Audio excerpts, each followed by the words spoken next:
Assalamualaikum warahmatullahi wabarakatuh. Tak semua orang percaya kisah air Zam-Zam. Seorang profesor ternama di Cina bahkan menantang keyakinan ini. Baginya, Zam-Zam hanyalah air biasa yang dibesar-besarkan. Tapi siapa sangka, perjalanan membongkar hoaks itu justru menenggelamkannya dalam kebenaran yang tak terbantahkan. Ikuti kisah ini sampai akhir, karena di titik terendah pencarian, sang profesor justru menemukan cahaya di tempat yang tak pernah ia bayangkan. Jangan lupa like, komen, dan share agar kisah ini menginspirasi lebih banyak orang. Subscribe sekarang, karena hidayah bisa datang di saat kita ingin membantahnya. Profesor Li Wei berdiri di depan para mahasiswanya, menatap layar proyektor dengan sorot mata tajam. Di belakangnya, terpampang sebuah foto sumur tua yang selalu disebut-sebut dalam ceramah agama. Zam-Zam. Air ini katanya tak pernah habis, meski jutaan orang meminumnya setiap tahun. Katanya sambil tersenyum sinis. Suara tawa kecil pun terdengar di sudut ruang kuliah.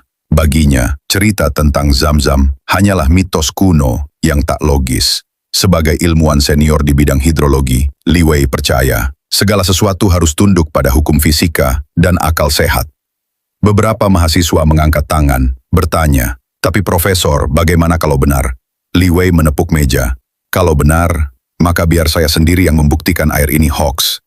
Ilmu pengetahuan harus melawan takhayul." Sejak hari itu, Li Wei membuat tantangan terbuka.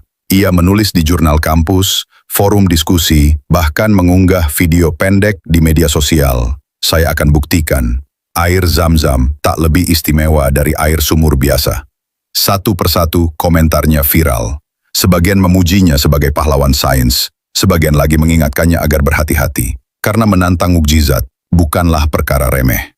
Tapi Li Wei sudah membulatkan tekad. Ia tak pernah percaya keajaiban. Dan ia yakin satu sampel air Zam-Zam cukup untuk meruntuhkan mitos ribuan tahun. Beberapa pekan setelah tantangannya viral, Profesor Li Wei menerima email yang membuatnya terdiam. Sebuah lembaga riset internasional yang fokus pada sumber air menawarkan kerjasama. Mereka sanggup membiayai Li Wei ke Makkah, asalkan hasil risetnya dipublikasikan ke publik. Tanpa ragu, Li Wei menandatangani surat perjanjian. Baginya, ini kesempatan emas. Sekali mendatangi sumbernya langsung, ia akan pulang dengan bukti ilmiah untuk membungkam semua cerita karomah. Namun, tak semudah membeli tiket wisata. Sebagai non-muslim, ia harus melalui serangkaian izin khusus agar bisa mendekati area sumur Zam-Zam. Beberapa pihak di Makkah awalnya keberatan, tapi karena tujuan riset, akhirnya ia diizinkan menjadi pengamat tamu di bawah pengawasan ketat. Sebelum berangkat, Li Wei berdiri di bandara Shanghai menatap tiket di tangannya. Sebuah kalimat muncul di benaknya. Entah kenapa. Bagaimana jika aku salah? Ia segera menggeleng, membuang jauh-jauh keraguan. Bagi Li Wei, sains adalah senjata, dan Makkah hanyalah lokasi uji coba yang akan ia taklukkan dengan data. Pesawat pun lepas landas, membawa Li Wei menuju tanah yang tak pernah ia bayangkan akan disinggahinya, Tanah Haram. Pesawat mendarat di Bandara King Abdulaziz, Jeddah. Udara panas padang pasir langsung menyambut Li Wei begitu ia keluar terminal. Di tangannya sebuah koper kecil berisi peralatan laboratorium portable, botol steril, alat tes pH, konduktivitas, dan mikroskop saku. Setibanya di Makkah, Li Wei sempat tertegun. Bangunan putih menjulang, orang-orang berjalan mengenakan kain ihram, wajah mereka teduh dan penuh doa. Bagi Li Wei, pemandangan ini aneh. Lautan manusia berkumpul hanya demi satu sumur kecil di tengah gurun. Di bawah pengawalan petugas, Li Wei mendekati area sumur Zam-Zam. Suaranya bergetar meski ia berusaha tegar. Ia menunduk mengisi botol steril dengan air bening yang terus mengalir.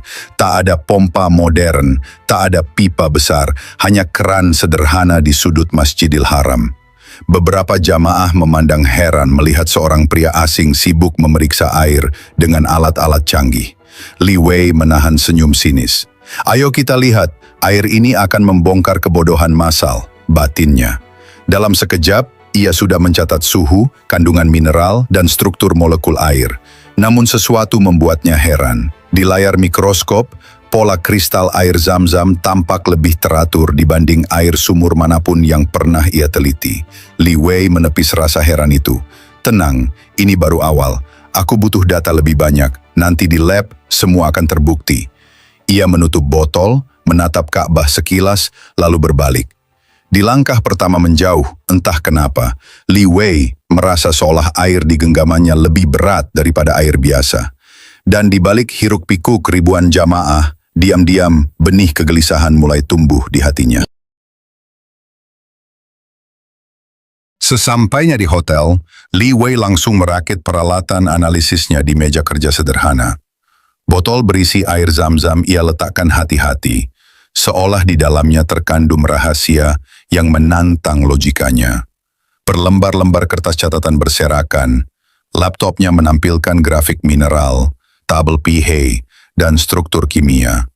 Li Wei bekerja sepanjang malam, hanya berhenti ketika azan berkumandang dari Masjidil Haram yang jaraknya tak seberapa jauh. Beberapa tetes air Zam-Zam ditempatkan di bawah mikroskop digital. Ia bandingkan dengan sampel air mineral kemasan yang ia beli di bandara. Hasilnya membuat alisnya berkerut.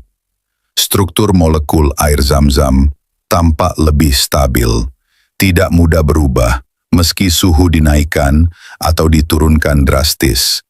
Kandungan mineralnya juga tetap seimbang, seolah diatur oleh rumus yang tak pernah berubah. Lebih mencengangkan lagi, ketika ia mencoba mendidihkannya, air mendidih, tapi endapan mineral yang seharusnya tertinggal justru tetap larut sempurna. Ini aneh, gumam Li Wei, menatap layar monitor. Ia ingat, di buku teksnya, air dengan kandungan mineral tinggi pasti meninggalkan residu. Tapi Zam-Zam menolak tunduk pada teori sederhana itu. Semakin dicatat, semakin gelisah hatinya. Data-data yang ia kumpulkan justru mendekatkannya pada satu jawaban. Air ini memang berbeda. Di satu sisi ia merasa terpukul, tantangannya viral, banyak yang menunggu hasilnya. Bagaimana jika ternyata hoax yang hendak ia bongkar justru terbukti mukjizat? Li Wei mematikan laptop. Ia rebahkan diri di kursi, menatap langit-langit kamar hotel. Untuk pertama kalinya dalam hidup, data di tangannya membuatnya takut. Takut kalau keyakinannya selama ini ternyata rapuh. Di luar jendela, Ka'bah berdiri diam, seolah menunggu seorang musafir keras kepala untuk merobohkan tembok egonya sendiri. Pagi itu, Li Wei duduk sendirian di lobi hotel, menatap laporan sementara di tangannya. Kopi di cangkirnya sudah dingin, tapi pikirannya terus mendidih. Ia membaca ulang grafik mineral, stabilitas molekul, hingga pola kristal air Zam-Zam. Semuanya menunjuk pada satu hal.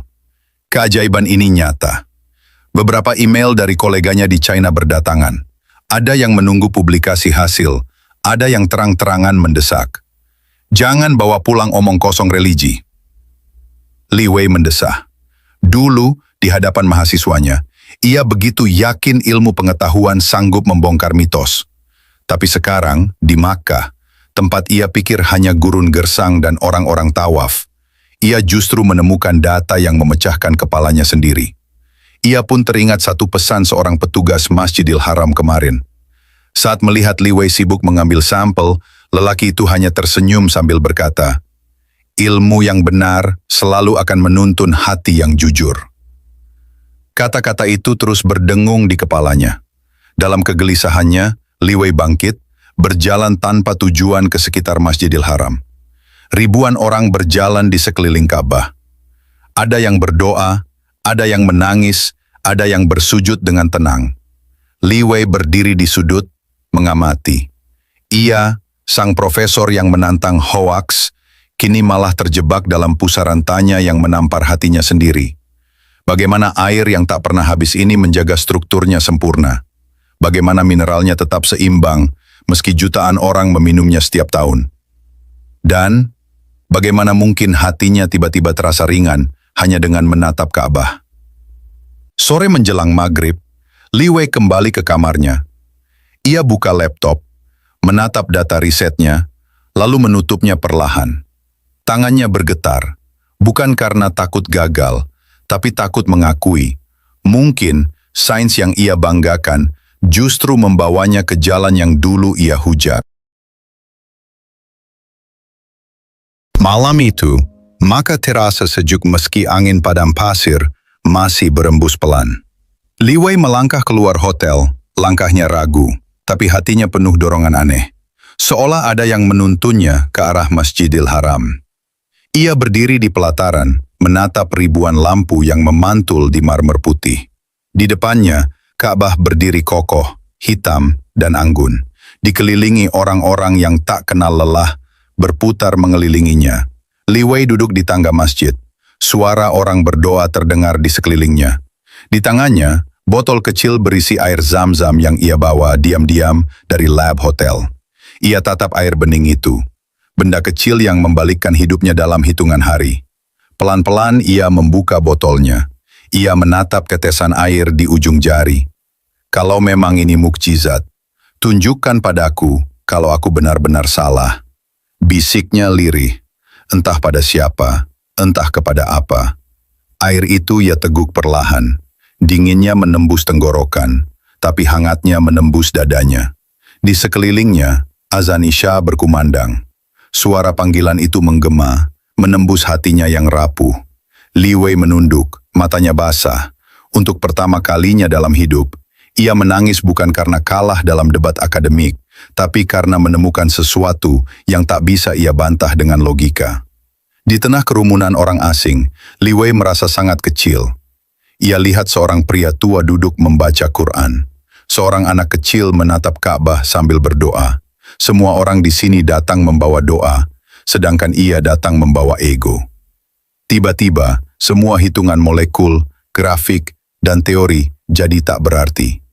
Di hadapan bangunan hitam sederhana itu, Li Wei hanya seorang manusia, haus, bingung, tapi diam-diam merasa lapang. Malam makin larut. Li Wei masih duduk di situ, menggenggam botol kosong. Di relung hatinya, sebuah pintu perlahan terbuka. Pintu yang dulu selalu ia kunci rapat bernama iman. Fajar mulai menyingsing di langit Mekah. Li Wei terbangun di sudut Masjidil Haram bersandar di pilar marmer, dengan botol kosong zam-zam masih tergenggam. Matanya bengkak, bajunya kusut, tapi hatinya terasa seperti baru saja dicuci bersih oleh air bening yang dulu ingin ia buktikan hoaks. Ia berdiri pelan mendekati keran zam-zam di dekat sumur. Orang-orang berlalu lalang, beberapa menatap heran melihat seorang pria Cina berdiri lama di depan pancuran air. Tangannya gemetar meraih air zam-zam lagi, menampungnya di telapak tangan, lalu meneguknya perlahan. Tetesan terakhir jatuh di janggutnya yang tipis, tapi di detik itu, hatinya sudah tak punya sisa keraguan. Seorang petugas masjid mendekat, tersenyum. "Masih meneliti, Tuan?" tanyanya ramah. Li Wei mengangguk pelan. "Tidak, saya sudah selesai, dan saya ingin bersyahadat." Petugas itu terkejut, tapi segera tersenyum lebar. Ia menggenggam bahu Li Wei, menuntunnya ke ruang kecil di sudut masjid. Di sana, Li Wei duduk bersila, gemetar, menatap Ka'bah melalui jendela. Kata-kata yang selama ini hanya huruf asing di buku sejarah kini meluncur dari bibirnya dengan penuh getar.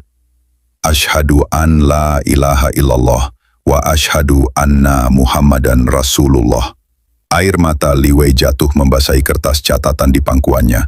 Semua grafik, tabel, dan data kini tak lagi penting. Yang penting hanyalah satu. Di dasar sumur kecil di gurun itu, Tuhan menitipkan bukti bagi hati yang tulus mencari. Li Wei menutup matanya. Angin pagi Makkah menepuk wajahnya lembut. Dulu, ia datang membawa ego seorang profesor. Kini, ia pulang membawa iman seorang hamba. Dan di botol kosong zam-zam itu, tersimpan satu pesan yang akan ia bawa pulang ke negerinya. Tak semua hal bisa dijelaskan sains, tapi setiap kebenaran sejati selalu menuntun pada Tuhan.